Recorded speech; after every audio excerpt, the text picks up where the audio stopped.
Agora sim, convido os irmãos a abrirem a palavra de Deus em Lucas capítulo 8. Lucas capítulo 8. Nós continuamos hoje com a nossa série de pregações em Lucas. Hoje, semana passada nós iniciamos o capítulo 8, hoje nós continuamos no capítulo 8, né? Como vocês têm visto, a gente vai indo devagarzinho sempre. Quando a gente está nos dois primeiros capítulos lá, parece que a gente está lá e não sai de lá. Aí vai indo, já estamos no 8. Aí eventualmente a gente vai acabar Lucas. Eu acho que já foram 20 e alguma coisa pregações em Lucas. Então até o final do ano a gente acaba Lucas. Com a graça de Deus. Antes de Apocalipse. Talvez não, porque Apocalipse está no capítulo 11. Eu creio que todos acharam, nós lemos a partir do versículo 22. Lucas 8, a partir do versículo 22. E diz assim a palavra de Deus. Certo dia, Jesus disse aos seus discípulos: vamos para o outro lado do lago. Eles entraram no barco e partiram. Enquanto navegavam, ele adormeceu. Abateu-se sobre o lago um forte vendaval, de modo que o barco estava sendo inundado, e eles corriam grande perigo. Os discípulos foram acordá-lo, clamando: Mestre, mestre, vamos morrer. Ele se levantou e repreendeu o vento e a violência das águas. Tudo se acalmou e ficou tranquilo. Onde está a sua fé? Perguntou ele aos seus discípulos. Amedrontados e admirados, eles perguntaram uns aos outros: quem é este que até os ventos e a água dá ordens e eles os obedecem? Senhor, nós pedimos a Ti agora, Pai, mais uma vez, dá-nos graça de entender a Sua palavra. Abre o nosso entendimento, abre o nosso coração, para que possamos entender a Sua palavra. É o que nós Te pedimos, no nome de Jesus, nosso Senhor.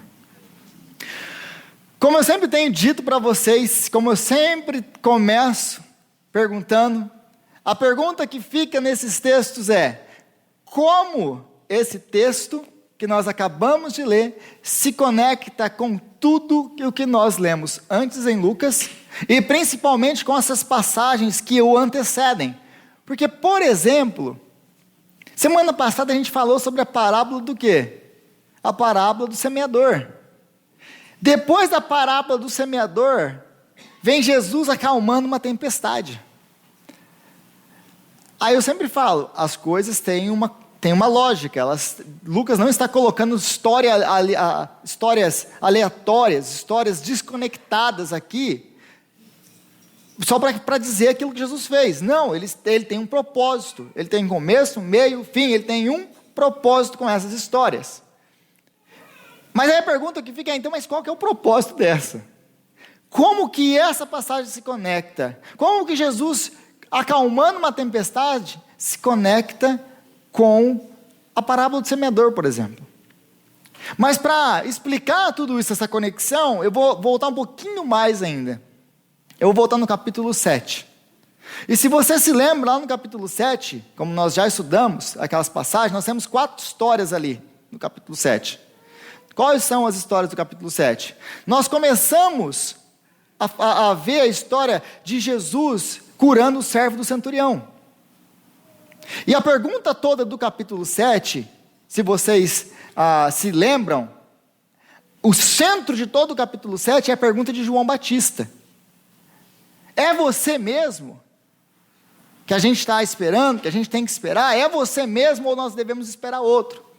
E aí, acaba o capítulo 7 no versículo 49, com a pergunta, qual que é a pergunta? Quem é esse que pode perdoar pecados? Então a grande pergunta do capítulo 7 é: quem é este?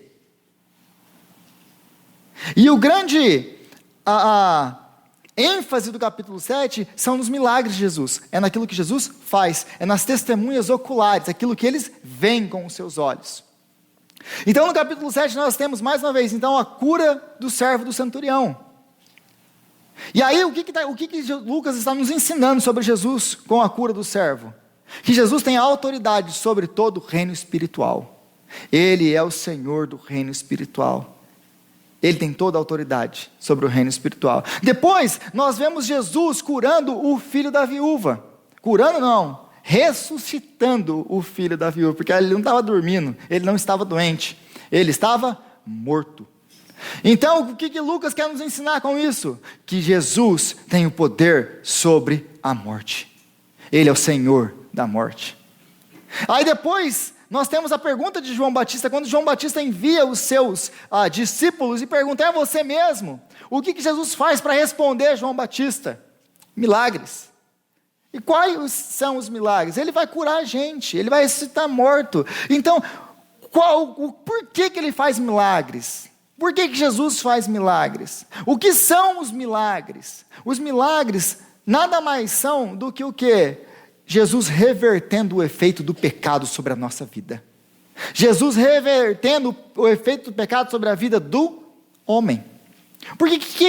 Quais são as curas que Jesus faz? O cego, o aleijado, o paralítico que não pode andar, o morto. Deus nunca criou ninguém para ser cego. Deus nunca criou ninguém para ser paralítico. Deus nunca criou ninguém para morrer. Essas são todos os efeitos do pecado na vida do homem. Isso foi tudo que entrou junto com o pecado, a destruição do homem. Então, o que Lucas está ensinando sobre Jesus com tudo isso? Ele é aquele que trouxe o reino de Deus e tem o poder e a autoridade para reverter o efeito do pecado sobre as nossas vidas. E finalmente, Jesus tem um encontro com a mulher, a pecadora. Lembra da pecadora? Que lava os pés de Jesus com as suas lágrimas e enxuga com os seus cabelos. Nós fizemos toda uma pregação sobre isso. E no final de tudo aquilo, o que Jesus fala para ela?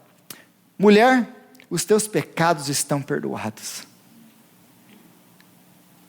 E aí as pessoas perguntam: quem é esse que perdoa pecados? Aí Jesus mostra o quê? Perdoando pecados, que ele tem autoridade para perdoar pecados. Então Jesus tem toda a autoridade no reino espiritual. Jesus, ele tem autoridade sobre a morte. Jesus tem autoridade para reverter o efeito do pecado sobre a vida dos homens. Jesus tem autoridade para perdoar pecados. Então os discípulos veem essas coisas maravilhosas. Aí vem para o capítulo 8, no capítulo 8 nós vemos o quê? O foco do capítulo 8 é o quê? Como vocês têm ouvido. Capítulo 8, versículo 18. Tomem cuidado, prestem atenção, como vocês têm ouvido. Lembra que essa palavra ouvir aparece 6 vezes no capítulo 8, até onde nós lemos? Existe uma ênfase no sentido de como nós ouvimos. E aí nós temos 2 tipos, ou 2 padrões de pessoas ali na parábola do semeador. Quais são os 2 padrões de pessoas que escutam a mensagem de Deus? Aqueles que caíram nas pedras e aqueles que caíram nos espinhos. E tem o terceiro, na verdade, são 4 ali, eles caem à beira do caminho, e os que dão bom fruto, aqueles que caem em boa terra. Mas 2 em especial, nós gastamos um tempo na última semana. Quais são eles? O das pedras e do espinho. O porquê? Como que nós colocamos um título para esses 2 tipos de grupo? O primeiro grupo que cai nas pedras. Quais são os que caem nas pedras? Esses são o grupo a galera da emoção. A galera do fogo caindo do céu. A galera que tem que ver o negócio, deixa o menino rodar. Né? Então é a galera que vem para o culto. Se eu não sentir nada, Deus não falou comigo, Deus não estava presente. É a galera que é baseada na emoção, no sentimento. O problema dessa galera toda é que Jesus disse que não cria raiz. Por quê? Porque não tem razão. E aí, quando vem as dificuldades, eles deixam. Mas aí tem o segundo grupo, é o grupo dos cabeção. É os intelectual, os mais presbiterianos.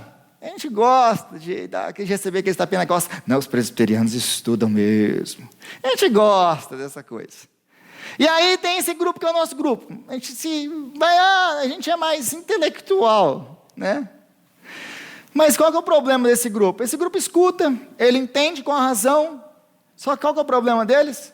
Não desce para o coração, não transforma a vida. Entendeu com a razão, Mas, Rodrigo, eu tenho mais o que fazer, eu tenho que ganhar dinheiro, estou na América.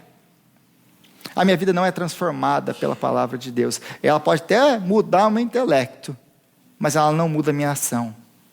Então nós temos esses dois tipos de grupo. Então, a ênfase do capítulo 8 até o meio do capítulo é o quê? Como você tem ouvido. Como que você tem ouvido? Então nós temos aí esses dois padrões. Agora, como que se encaixa Jesus acalmando a tempestade?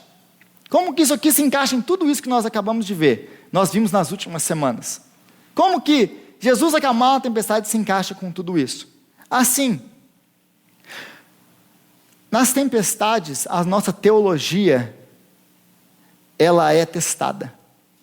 Nas tempestades, aquilo que nós vimos e ouvimos, como nós vimos e como nós ouvimos Jesus, é testado. Por quê? Porque você pode ter as maiores experiências com Jesus, ver os maiores milagres, como os discípulos viram os maiores milagres, e ver Jesus fazendo coisas maravilhosas, e falar, uau, esse Jesus aí é poderoso mesmo. Você pode viver essas coisas na sua vida, você pode ver pessoas ao seu redor, sendo curadas, milagrosamente. Você pode ver essas coisas, você pode vir aqui todo domingo escutar a palavra, e talvez você esteja num grupo ou no outro, na galera da emoção, ou na galera da razão, e você vem aqui, você sabe talvez tudo de teologia, estuda, lê, sabe tudo de teologia, só que o problema é que quando chegam as tempestades da vida, se aquilo que você sabe sobre Jesus é só a sua razão, não vai sobrar nada no meio da tempestade. Se tudo que você sabe, ou você tem com Jesus de relacionamento é sentimento, no meio da tempestade não tem sentimento que sobra. O único sentimento é a indignação, se é baseado em sentimentos do seu relacionamento com Jesus. Aquilo que você viveu, passa, se você foi só um espectador que olhou. Então a tempestade vai nos mostrar qual é o nosso relacionamento com Jesus. Ela vai deixar claro para nós qual o tipo de relacionamento que nós temos com Jesus. Então a tempestade revela o nosso verdadeiro relacionamento com Jesus. É disso que Lucas está falando aqui. Eles viram todos esses milagres. Eles viram todas essas coisas no capítulo 7. Eles ouviram Jesus ensinando. Eles ouviram Jesus falando sobre o reino. Agora é hora de testar se isso entrou no coração e transformou a sua história. Agora é hora de testar. E como que Jesus testa isso? No meio das tempestades. A tempestade vai testar o seu relacionamento com Jesus. Porque é muito legal, você vem aqui, talvez você tenha uma experiência, você vem aqui, você escuta, e você vem aqui, e você vê, e você vem aqui e vai vivendo essa vida.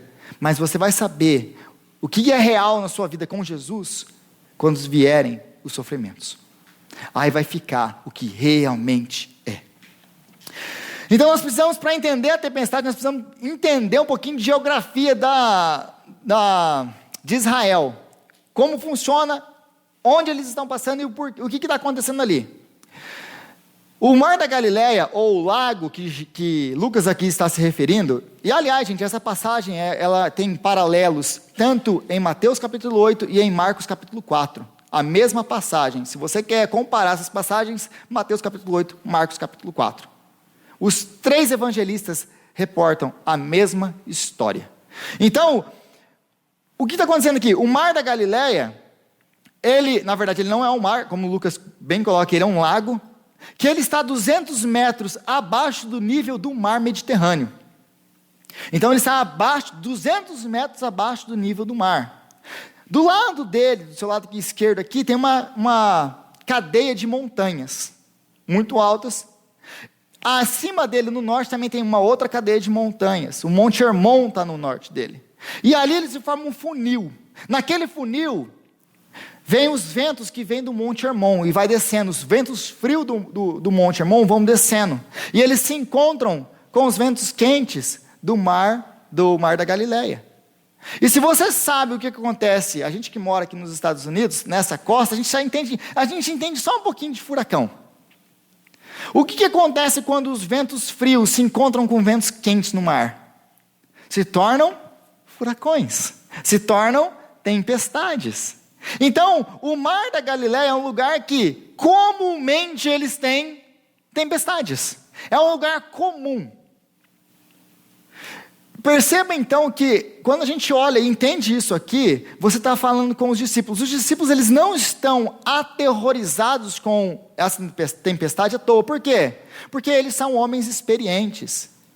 Eles são pescadores que nasceram ali, viveram ali. A única coisa que esses homens sabem fazer é o quê? Pescar. É a única profissão que eles têm desde criança.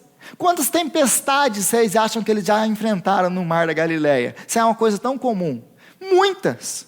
Contudo, esta aqui não é uma tempestade comum. Essa aqui não é mais uma tempestade. Essa aqui é diferente de todas as outras. Nós nunca vivemos algo assim. Nós nunca vivemos algo assim. E o que é uma tempestade? Nós que vivemos, que mais uma vez, nesse negócio de tempestade, nós, de vez em quando a gente tem um Katrina chegando, né? Aí tem uns negócios uns nomes meio estranhos aí chegando para cá. E o que é uma tempestade? Uma tempestade, ela aparece rapidamente e na maioria das vezes subitamente. Ela vem do nada, na nossa cabeça. Elas vêm do nada. E elas vêm geralmente em tempos de tranquilidade. Está tudo muito calmo. De repente, gente, a gente que tem os nossos apps, né? A gente tem os apps agora do tempo. Então a gente checa todo dia o nosso tempo lá. Só que tem um problema com o tempo, com a previsão do tempo. Qual que é o problema com a previsão do tempo? Se você abrir hoje e ver a semana inteira, o que vai acontecer se você abrir amanhã e olhar amanhã? Mudou tudo. Então as tempestades, por mais tecnológicos que nós sejamos, nós não prevemos as tempestades. Nós não prevemos como o tempo vai ser. Não está nas nossas mãos controlar as tempestades. E aliás, gente, por mais tecnologia, por mais que seja previsto, quando vem lá os furacões, né, subindo lá da Flórida, passando pelas Carolinas e vão subindo para cá.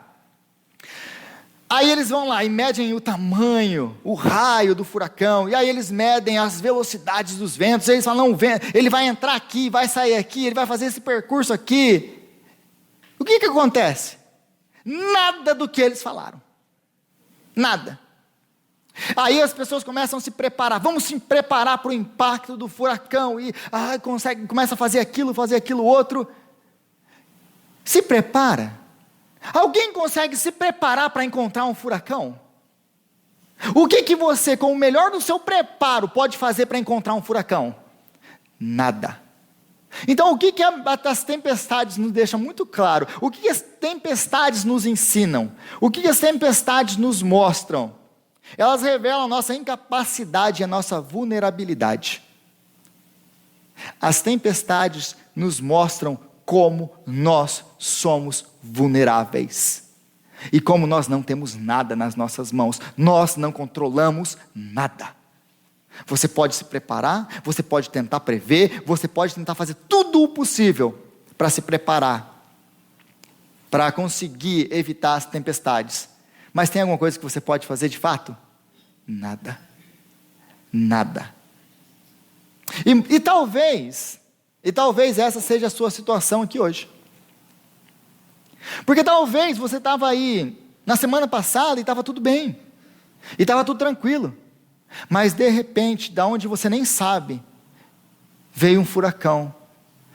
E agora sua vida está uma bagunça. Está tudo de perna por ar. Porque a única coisa que sobra depois de um furacão passar, o que sobra? Escombro. Não sobra mais nada.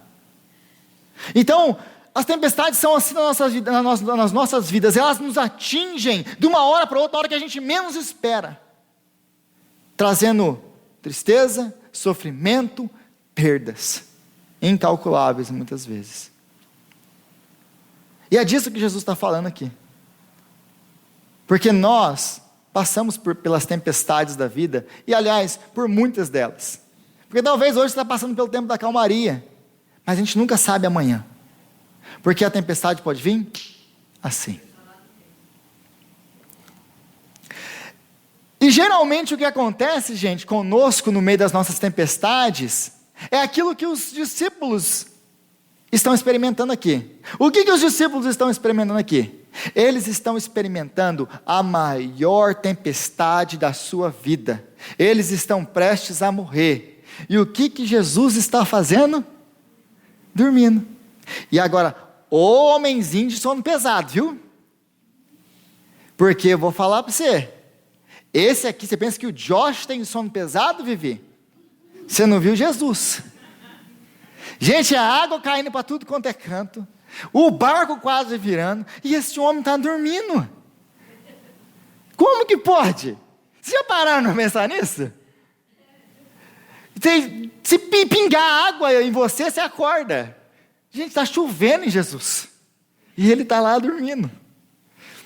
Mas essa é a nossa reação muitas vezes com as nossas tempestades. A gente está passando pelas nossas tempestades e a gente está assim: ô Jesus, você não vai fazer nada? Você não está vendo o que a gente está passando aqui? Eu acho que é só você, Jesus, que está dormindo nessa hora. E aí, Jesus, qual que vai ser? Não é assim muitas vezes que nós nos aproximamos de Jesus no meio das nossas tempestades? E aí, Jesus? Você não está vendo o que eu estou passando, não? Você não vai resolver isso, não? Como é que é? Então, duas coisas pelo menos nós podemos aprender com as tempestades na nossa vida. Em primeiro lugar, Jesus deixa as tempestades nos atingirem. Jesus deixa as tempestades nos atingirem. Jesus sabia que aquela tempestade ia vir? Aliás, sem querer causar nenhuma intriga, nenhuma contenda, quem que pediu para passar para o outro lado? Quem que levou eles para o olho do furacão? Jesus. Então eles estão obedecendo a Jesus, fazendo aquilo que Jesus ordenou que eles fizessem, e agora eles estão enfrentando a maior tempestade da sua vida. Talvez você já tenha tido essa experiência de estar obedecendo a Jesus e de repente você se depara com a maior tempestade da sua vida. E você fala assim: mas Jesus, eu não estava te obedecendo? Não era isso que você tinha me mandado fazer? Agora eu estou aqui, entre vida e morte. E eu quero saber o que o Senhor vai fazer. Então Jesus intencionalmente não apenas deixa as tempestades chegarem até nós. Jesus nos leva para o meio das tempestades. Mas em segundo lugar, uma coisa que a gente aprende nesse texto aqui, é que com Cristo no barco, nem tudo está bem. Com Cristo no barco, nem tudo está bem. Porque nós crescemos cantando. Se você não cresceu, se você está ensinando para o seu filho, talvez o Samuel saiba essa canção.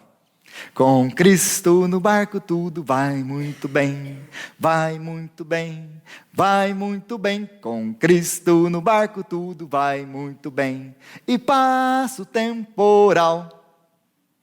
Só que o problema com essa música, e eu só entendi isso depois desse final de semana, o problema é que essa música, essa passagem aqui não encaixa muito bem nisso. Porque com Cristo no barco, não está nada legal. A vida está quase acabando. Então, com Cristo no barco, meu irmão, minha irmã, a tempestade vai vir. Com Cristo no barco, meu irmão, minha irmã, Ele vai te levar para o meio dela. E, aliás, Ele vai tirar uma sonequinha lá no meio. Só porque Ele gosta de emoção? Não, não é porque Ele gosta de emoção. Ele tem os propósitos dele. Mas uma coisa que nós precisamos entender com Jesus, gente: nós não apressamos Jesus. E Ele vai fazer coisas nas nossas vidas que nós, muitas vezes, não queremos. Muitas vezes nós não entendemos. Porque Ele não é um Deus que nós colocamos no nosso bolso e controlamos. Sabe por que a gente gosta tanto de ídolos? Sabe por que o ser humano ama ídolos? Porque a gente quer um Deus que a gente possa controlar. A gente quer um Deus que a gente possa levar para o nosso lugar, e seja lá qual for, onde a gente quer que seja abençoado, e fala assim, eu trouxe aqui o meu Deus, ele está aqui. Lembra dos israelitas no Antigo Testamento? Por que eles queriam um Deus que eles podiam pegar? Eles queriam pegar um Deus que eles levassem para o meio da batalha e colocassem ele lá, para falar, o nosso Deus está aqui com a gente. Sabe por que nós queremos deuses para a nossa vida? Porque nós queremos controlar Deus. É por isso que nós criamos ídolos. Porque nós não queremos esse Jesus que leva a gente no meio de tempestade. A gente não quer esse Jesus que a gente não sabe o que ele vai fazer amanhã. A gente não quer esse Jesus.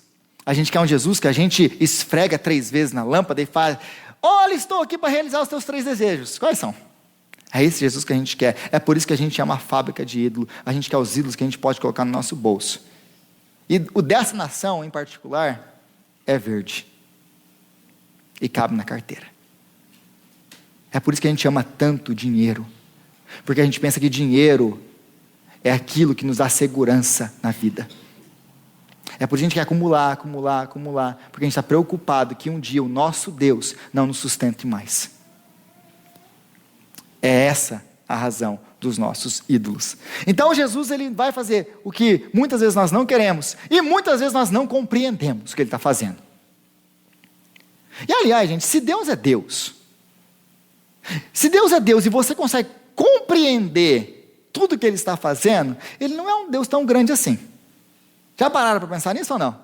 Se ele é Deus e você, sendo você, eu sendo eu, consegue entender tudo que Deus está fazendo, ele não é um Deus tão diferente assim, né? Sabe qual que é o nosso problema? É que a gente sempre está no meio da ação, e a gente não consegue enxergar mais que um palmo na nossa frente. Porque a gente está no meio da ação, a gente não vê o que está circundando, a gente não vê o que está à nossa volta. Vou dar um exemplo para ficar bem fácil para vocês. Como Jesus nos leva no meio das nossas tempestades. Essa semana foi a semana do Gabriel tomar vacina. Está com 2 mesinhos. Então a Jaqueline levou ele para tomar vacina. Aí ele tomou vacina, mas esse menino chorou. Ele chorou até ficar rouco. E aí a Jaqueline levou ele embora. E aí a Jaqueline dando mamar para ele. E dando mamar. Aí de repente, ele para de mamar. E ele lembra. E ele olha para a cara dela. E ele abre o bicão. E olha para a cara dela e faz aquele bico. E começa a berrar. E gritar com ela. Eu vou traduzir o que ele está falando. Por que você fez isso comigo? Eu confiava em você. Eu pensei que a gente tinha alguma coisa acontecendo entre a gente. Você dormia, eu deixava você dormir perto de mim. Agora você me levou para aquele lugar de tortura. E aí ele voltava a mamar. Dava um pouquinho de tempo, ele voltava, ele lembrava de tudo aquilo de novo. E eu olhava para a cara dela e começava todo de novo o discurso. Como você foi capaz? Eu nunca esperava isso de você. Do papai, tudo bem. De você. Nós nunca mais teremos o mesmo relacionamento, mamãe. Então era isso que estava acontecendo com Gabriel. E é mais ou menos isso que acontece conosco no meio das nossas tempestades. Por quê? Porque a gente não entende o que Deus está fazendo. E a gente é o bebezinho de 2 meses. Porque imagina Deus agora já que vai tentar... Tá, Gabriel, eu vou te explicar o que está acontecendo. Eu vou te explicar o porquê que eu tive que levar você para tomar suas vacinas, etc, etc. Ele vai entender alguma coisa? Por que ele não vai entender? Por óbvias razões. Ele não tem a capacidade mental, ele não tem a visão do todo que um adulto tem. O Gabriel não vai entender porque ele é um bebê. Não adianta o papai querer explicar. Ele não vai entender. Você está passando no meio das suas tribulações, no meio das suas lutas, das suas tempestades. E você está se perguntando, por que Deus? Por que Deus? Por que Deus? Mas por que tudo isso está acontecendo? Aí Deus fala assim para você, você não vai entender. Você não vai entender. Porque nós somos o bebezinho de 2 meses que não consegue entender porque a gente precisa tomar vacina. Então Jesus avisou que as tempestades viriam. Um outro ponto é isso. Jesus nos avisou lá em João, capítulo 16, versículo 33, ele diz o quê? o que ele fala para nós? Como ele nos adverte lá? No mundo tereis, mas tende, eu venci o mundo. Perceba que Jesus, o nosso problema muitas vezes é, Jesus, ele é o Todo-Poderoso, ele é Deus. Ele tem um controle absoluto de todas as coisas. Alguém tem dúvida disso aqui? É por isso que a gente está aqui essa noite. A gente acredita nisso. E aí a gente pensa que por que ele está aqui? Porque ele está no barquinho com a gente? Nada vai acontecer com a gente. Só que nós esquecemos que nós vivemos num mundo caído. Nós vivemos num mundo caído. E Jesus já nos disse, no mundo vocês terão aflições. Ele não diz, olha, eu venci o mundo, então vocês não terão aflições. Não, eu venci o mundo, mas vocês terão aflições. Ele não coloca essas coisas em contradição. Ele vai estar no barco com você, ele vai te levar para a tempestade, e você vai passar pela tempestade. É isso que ele está nos ensinando. Você vai passar pelas tempestades. Então como que essas coisas se conectam? O que isso significa para nós? Sim, Jesus disse, vocês terão aflições, mas tenham de bom ânimo, pois eu venci o mundo. Como isso se traduz para nós? A tempestade não tem a última palavra na sua vida.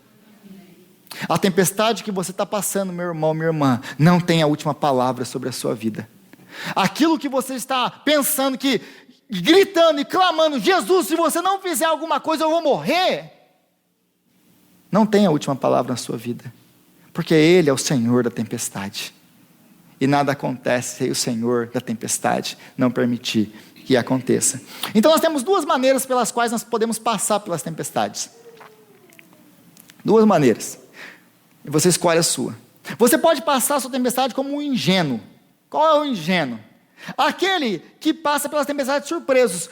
Quando passa por uma tempestade, meu Deus, eu não sabia que isso ia acontecer na minha vida. E aí a gente começa a se perguntar esse negócio todo aqui. Senhor, onde o Senhor está no meio disso tudo? Como que pode isso acontecer na minha vida se eu estou te servindo? Mais uma vez, Senhor, eu confiava em você. E agora eu estou aqui no meio dessa situação toda. Quem vai resolver isso aqui tudo? Se você passa as suas tempestades dessa maneira, você é ingênuo. Por quê? Porque Jesus disse que nós passaríamos por elas. Então a segunda opção que sobra é, eu já sabia. Eu já sabia que eu ia passar pelo que estou passando agora, porque Jesus já me advertiu, mais cedo ou mais tarde, porque eu vivo num mundo caído, eu sabia que isso ia acontecer. Só que eu sei de uma coisa, que o amor de Deus não é provado na minha vida, porque eu estou passando por meio disso aqui tudo. Eu sei de uma coisa, que mesmo no meio das minhas tempestades, eu posso contar com a presença maravilhosa do Senhor comigo. E que Ele prometeu que Ele vai estar comigo para sempre. Eu espero que você escolha a segunda. Então por que Deus permite as tempestades? Porque essa talvez seja a pergunta que está atrás da sua cabeça. Tá, Rodrigo, você falou, mas você não falou por que ainda. Então eu vou te falar por que Ele permite as tempestades na sua vida. Em primeiro lugar, para expor os ídolos da sua vida. Jesus permite, aliás, Ele te leva para o meio das tempestades, para quê? Para expor os seus ídolos, para expor os seus deuses, para expor a sua falta de fé nele, e a sua fé em outras coisas. Em segundo lugar, para que você volte para aquele que é o Senhor da tempestade, para que você abandone os seus ídolos e volte para o verdadeiro Deus. E como que funciona isso? Como que funciona isso? A resposta está no versículo 25, com a pergunta de Jesus. Porque depois que Ele acalma a tempestade, e aliás, gente, se você perceber o jeito que Jesus fala com a tempestade aqui, e comparar com Marcos e com Mateus, Jesus ele faz dois comandos, ele fala com duas entidades aqui, ele fala com o vento e ele fala com o mar. E como que ele fala com eles? No grego isso aqui é maravilhoso, porque no grego é a mesma coisa que um pai brigando com os filhos. Sabe quando o filho está aprontando demais dentro de casa? O vento e a tempestade lá? Aqueles seus filhos seus lá, que é igual lá em casa, é o vento e a tempestade. Quando junta negócio lá em casa, fica um negócio louco.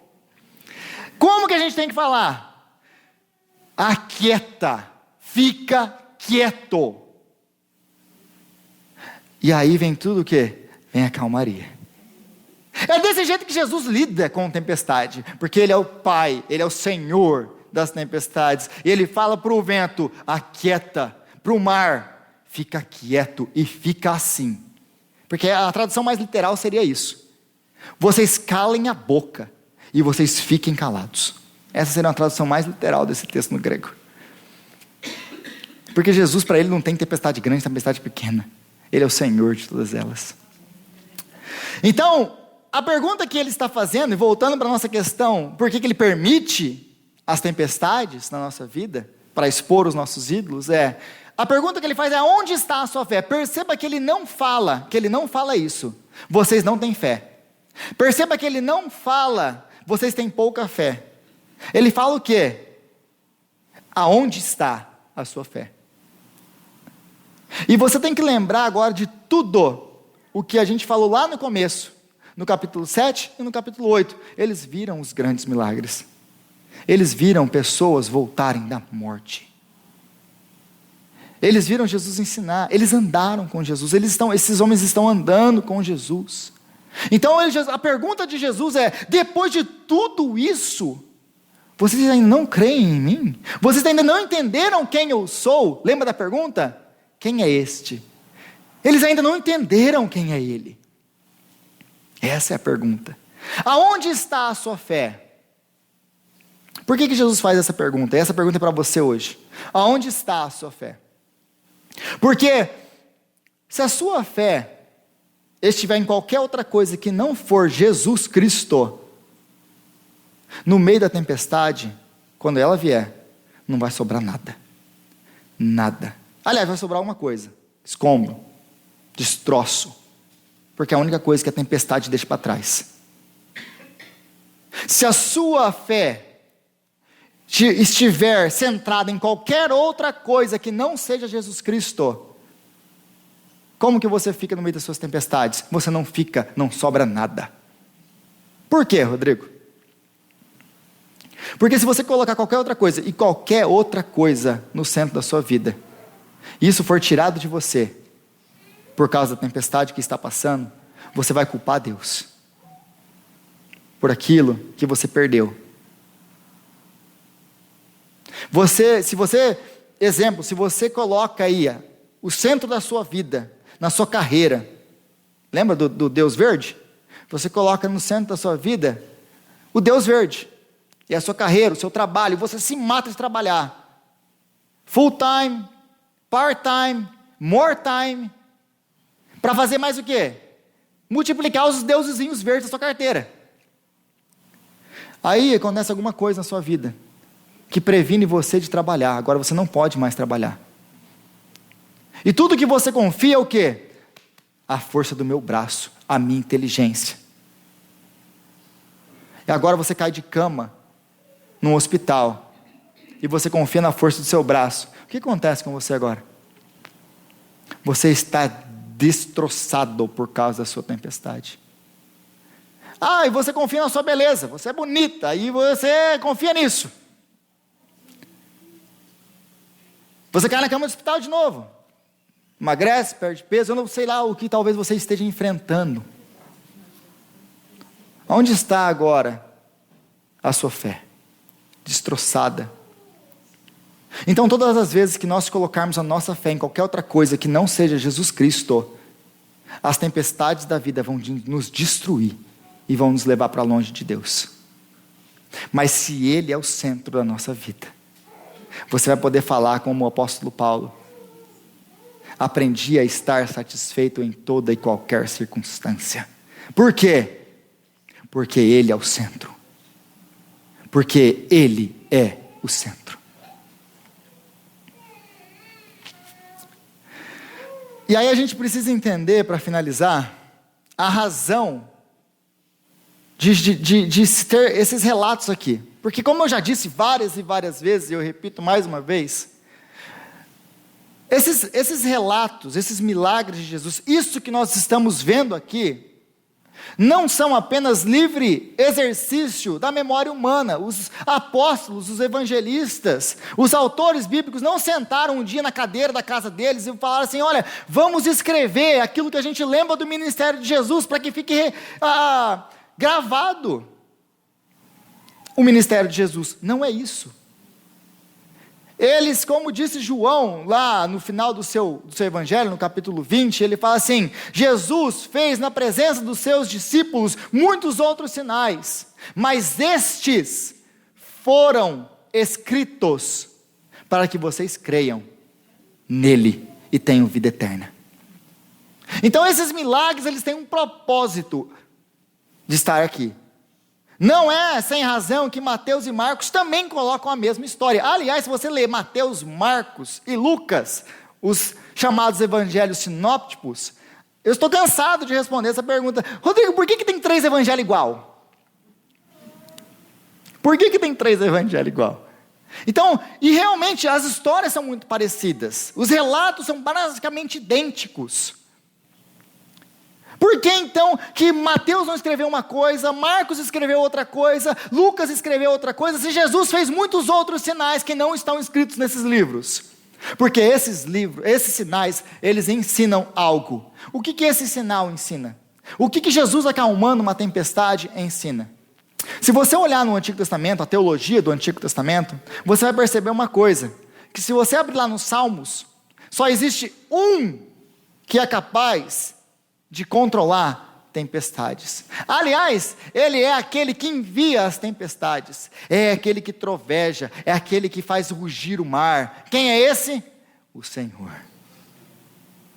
Então, na cabeça dos discípulos e na cabeça de todas essas pessoas vivendo nesse tempo, no primeiro século, só existe um capaz de controlar tempestades, e esse é o Senhor. Aí você percebe uma coisa nesse texto, que os discípulos estão aterrorizados por causa da tempestade, mas eles estão ainda mais aterrorizados depois que Jesus acalma a tempestade, porque a pergunta que eles fazem é essa: quem é este que até o mar e os ventos o obedecem? Então, o que Jesus está dizendo com esse milagre? Eu sou o Senhor da tempestade, eu sou Deus. Eu sou aquele que controla as tempestades da vida, e nada acontece sem que eu permita que aconteça. E para a gente perceber também como isso é uma cosmovisão, uma visão comum de toda aquela época, e muito antes de Jesus, a gente lembra da história de Jonas. Eu creio que todo mundo aqui lembra da história de Jonas, não lembra? Se você abrir a história de Jonas e você ler o capítulo 1, você vai ver similaridades com essa história. E aliás, mais uma vez, não é por acaso que essa história está aqui. Não é por acaso que essa história está por aqui, que ela está aqui. Aliás, se você abrir lá em Mateus capítulo 12, você vai encontrar Jesus falando isso aqui: eu sou o verdadeiro Jonas. Então Lucas espera que você, conhecedor do Antigo Testamento, conhecedor de toda a Escritura, entenda uma coisa: assim como Jonas entrou num barco, Jesus entrou num barco. Assim como Jonas dormiu num barco, Jesus dormiu no barco. Assim como Jonas, dormindo, enfrentou uma tempestade, Jesus também enfrentou uma tempestade. Assim como Jonas foi acordado pelos marinheiros, aterrorizados, clamando a ele: o que você está fazendo dormindo, no meio de uma tempestade dessa? Quem é o seu Deus? A que Deus você serve? E aí ele então responde: eu sirvo ao Senhor que criou os céus, a terra e o mar. Eles ficam mais aterrorizados do que eles já estavam. E o que você está fazendo nesse barco? Eu estou fugindo dele. E se você não percebeu essas similaridades ainda, Jesus é esse, que entra no barco com seus discípulos, que dorme. Ele é aquele que é acordado pelos seus discípulos. E aí, Jesus, qual vai ser? Mas Jonas, na história de Jonas, os marinheiros perguntam para ele: o que a gente tem que fazer para essa tempestade parar? Se você conhece o seu Deus, o que a gente tem que fazer? Jonas fala o que para ele? me joga no meio da tempestade e ela vai se acalmar. Porque tudo isso que está acontecendo é culpa minha, é o meu pecado, é a minha culpa. Deus está atrás de mim. Me joga lá. E depois de muito tentar, vendo que não conseguiriam, eles jogam Jonas no meio da tempestade. O que acontece com a tempestade? Acalma. Acalma. Jesus é o verdadeiro Jonas. Porque por maior que você pense, meu irmão e minha irmã, que essa tempestade que você está passando aí é o fim da sua vida, existe uma tempestade muito maior sobre as nossas vidas. Essa tempestade, ela se aproxima dia após dia e após dia, que é o encontro do Senhor no dia que Ele voltar para julgar vivos e mortos. E dessa tempestade ninguém escapa. Antes de lidar com as pequenas tempestades da sua vida, Jesus ele precisava lidar com uma tempestade, com a tempestade da ira de Deus, que era comum a todos nós. E para que você não precisasse passar pela tempestade da ira de Deus, Ele se jogou na tempestade da ira de Deus, na cruz. Ele foi massacrado pela tempestade da ira de Deus. Ele morre no meu lugar, Ele morre no seu lugar, para que você não tivesse que passar pelas tempestades da ira de Deus. E Ele agora é aquele que pode e vai controlar essas tempestades que nós estamos passando. Por quê? Porque agora Ele é o Pai que cuida do seu Filho no meio das suas tempestades, para nos levar para perto dEle. Lembra qual é a intenção da tempestade? Nos trazer para perto dEle de volta. Nos livrar dos nossos ídolos, tirar os nossos ídolos e nos trazer de volta para Ele. Mas isso só foi possível porque há 2000 anos Ele tomou a nossa tempestade. Jonas foi jogado e o mar se acalmou, mas Jonas foi poupado. Sabe por que Jonas foi poupado? Porque você e eu fomos poupados, porque Ele tomou a nossa tempestade sobre Ele. Então a pergunta que muitas vezes fica no meio da nossa tempestade é: mas mestre, você não se importa? Você não está vendo tudo isso que eu estou passando? Sim, meu filho, eu estou vendo tudo isso que você está passando.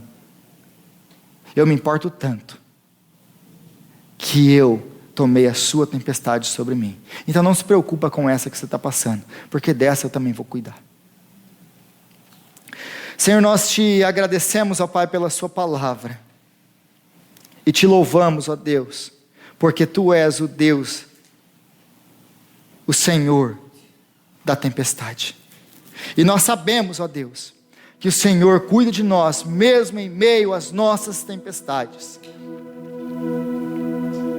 Obrigado, Jesus, porque há 2000 anos atrás, o Senhor tomou a nossa tempestade, para que nós não precisássemos enfrentar a tempestade da ira de Deus. Obrigado, Jesus, pelo seu grande amor com que o Senhor nos amou. Obrigado, Jesus, porque no meio das nossas tempestades nós podemos confiar que aquele que não nos abandonou no meio da mais terrível tempestade de todas, a ira de Deus, não vai nos abandonar em meio a nenhuma outra. Nós te agradecemos, nós te louvamos e nós oramos em Teu nome. Amém.